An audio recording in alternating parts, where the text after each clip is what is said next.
ఇలాంటి క్వశ్చన్ ఇచ్చినప్పుడు చాలామంది తెలియక ఎగ్జామ్లో వదిలేస్తుంటారు కదా. ఇప్పుడు దీన్ని ఎలా చేయాలో చెప్తాను చూడండి. ఇక్కడ 2/3 ఉంది కదా, ఈ 2/3ని 2 3గా రాసుకోండి. 2 3గా రాసుకోండి. నెక్స్ట్ ఎన్ని ప్లేస్లు వచ్చాయో కౌంట్ చేయండి. 1 2 3 4 5 5 ప్లేస్లు వచ్చినాయి కాబట్టి 5 డాట్స్ పెట్టుకోండి. 1 2 3 4 5.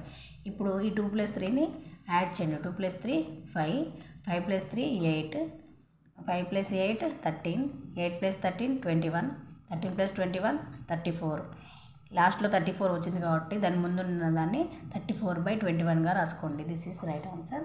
ఇలాంటి మరిన్ని వీడియోస్ కోసం నా ఛానల్ని సబ్స్క్రైబ్ చేసుకోండి, షేర్ చేయండి, లైక్ చేసుకోండి ఫ్రెండ్స్. బాయ్. కాంపిటేటివ్ ఎగ్జామ్లో ఇలాంటి క్వశ్చన్స్ వచ్చినప్పుడు చాలామంది తెలియక వదిలేస్తుంటారు. ఇప్పుడు దీన్ని ఎలా చేయాలో చెప్తాను చూడండి. 2/5ని 2/5గా రాసుకోండి. నెక్స్ట్ ఇక్కడ డివిజన్ కాస్త మల్టిప్లికేషన్గా రాసుకుంటున్నాను. అప్పుడు మల్టిప్లికేషన్ కింద రాసుకున్నప్పుడు ఇక్కడ ఫ్రాక్షన్స్ అన్నీ రివర్స్ అవుతాయి. అంటే 2/5 కాస్త 5/2 అవుతుంది. ఇక్కడ కూడా అంతే, మల్టిప్లికేషన్ కింద రాసుకుంటున్నాను. ఇక్కడ ఫ్రాక్షన్ కూడా రివర్స్ అయిపోతాయి. 5/2 సేమ్ ఇక్కడ కూడా 5/2.